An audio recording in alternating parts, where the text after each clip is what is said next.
थराओ से खबर। सुईगम सरकारी कॉलेज के निर्माण कार्य में भ्रष्टाचार के आरोप से स्थानीय लोगों में आक्रोश देखने को मिला। सीमावर्ती क्षेत्रों के छात्रों को उनके अपने तालुका में उच्च शिक्षा की सुविधा प्रदान करने के शुभ उद्देश्य से राज्य सरकार द्वारा वाव-थराद जिले के सुईगम तालुका मुख्यालय में सुईगम जलोया रोड पर लगभग 17 करोड़ रुपए की लागत से एक भव्य सरकारी कॉलेज भवन का निर्माण किया जा रहा है। हालांकि प्रारंभिक चरण में ही निर्माण की गुणवत्ता को लेकर स्थानीय लोगों में कई सवाल और शंकाएं उठ रही हैं।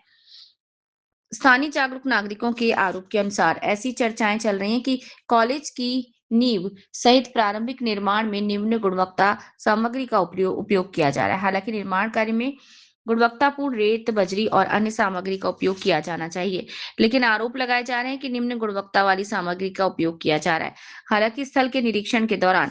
कुछ जागरूक नागरिकों ने काम की गुणवत्ता पर सवाल उठाए। उनके अनुसार कुछ स्थानों पर निर्माण में प्रयुक्त कंक्रीट और सामग्रियों की स्थिति संतोषजनक नहीं लग रही थी, जिसके कारण पूरे कार्य की स्वतंत्रता और निष्पक्ष तकनीक की जांच की मांग की जा रही है।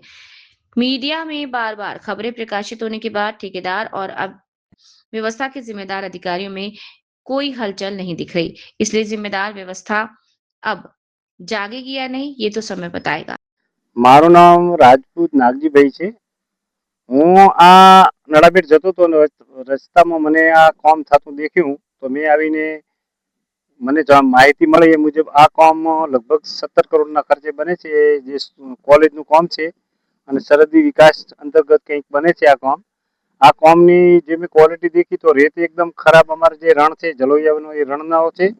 અને જે કપચી છે એની ક્વોલિટી પણ એકદમ હલકા પ્રકારની છે, જે ક્વોલિટીનું પ્રમાણ જાળવી રાખવું પડે એવું એક પ્રકારની ક્વોલિટી નથી, જે કે એવાળ કે અહીંના જે કાચા ડુંગરોની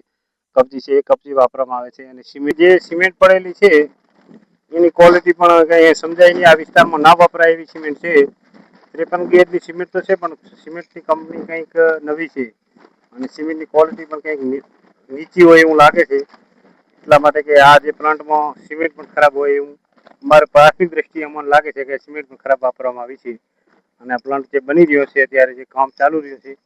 એમાં સિમેન્ટ, કપચી અને રેત ત્રણેયની ક્વોલિટી એકદમ નીચી છે। જે પણ અહીં કોન્ટ્રાક્ટ છે એ કામ પોતાની કંઈક પેલી રાખીને આ કામ કરી રહ્યો છે, જેના કારણે આ વિસ્તારમાં જે કામ બની રહ્યું છે 17 કરોડની માતબર રકમ સરકારશ્રી ખર્ચતી હોય અને કામ આવું હલકું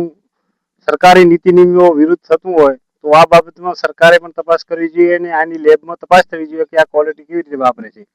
લોખંડ છે એના ઉપર પણ કલર કરેલ છે તો એની ક્વોલિટી શું છે એની પણ તપાસ થાય અને એનું જે મટીરિયલ વપરાય છે એનું પણ તપાસ થાય અને જે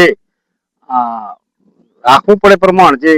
સિમેન્ટ, રેત અને કપચી આનું જે પ્રમાણ રાખવું પડે એ પ્રમાણ પણ જળવાતું નથી। આરસીસી કામ થાય છે ચારે બાજુ દિવાલોનું ને અંદર જે બીમ બનાવે છે એનું, તો એ કામમાં પણ ગુણવત્તા જળવાતી નથી એવું મને મારી દ્રષ્ટિએ લાગે છે અને અહીંના લોકોને સ્થાનિક પૂછતા પણ આ કામ હલકું થઈ રહ્યું છે અને રેત અને કપચી પણ એકદમ હલકો વાપરીને એકદમ માટી જેવું વાપરે છે, જેના થકી આ મટીરિયલ, આ જે બિલ્ડિંગનું કામ છે એ થોડા ટૂંક સમયમાં તૂટી જવાની પૂરેપૂરી સંભાવના છે અને એમાં મોટો ભ્રષ્ટાચાર થઈ રહ્યો છે। આ બાબતે સરકારશ્રી, અહીંના સ્થાનિક અધિકારીઓ શ્રી, પ્રાંત સાહેબ, કલેક્ટર સાહેબ આવીને તપાસ કરે અને દેખે કે આ કામ કેવા પ્રકારનું થઈ રહ્યું છે। આ કામમાં મોટી લાંચ આપવામાં આવી હોય તો જ આવું કામ થતું હોય, નકર કામ થાય નહીં। તો આપ અહીંના જે સ્થાનિક આગેવાનો છે એ પણ અહીં આવીને ધ્યાન આપે કે આવડું સરકારી કામ થતું હોય અને આવું બધું કપડા વેડા ચાલતા હોય તો આ ચલાવી લેવાય નહીં। હું આ જાગૃત નાગરિક તરીકે આ કામની સ્થળ મુલાકાત લઈ અને આ કામની ગુણવત્તા વિશે શંકા પેદા થાય છે તો હું આપશ્રીને રજૂઆત કરું છું કે આ કામ તાત્કાલિક બંધ કરી અને એમની લેબમાં તપાસ કરી અને કામની ગુણવત્તા સારી બનાવવામાં આવે એવી વિનંતી છે।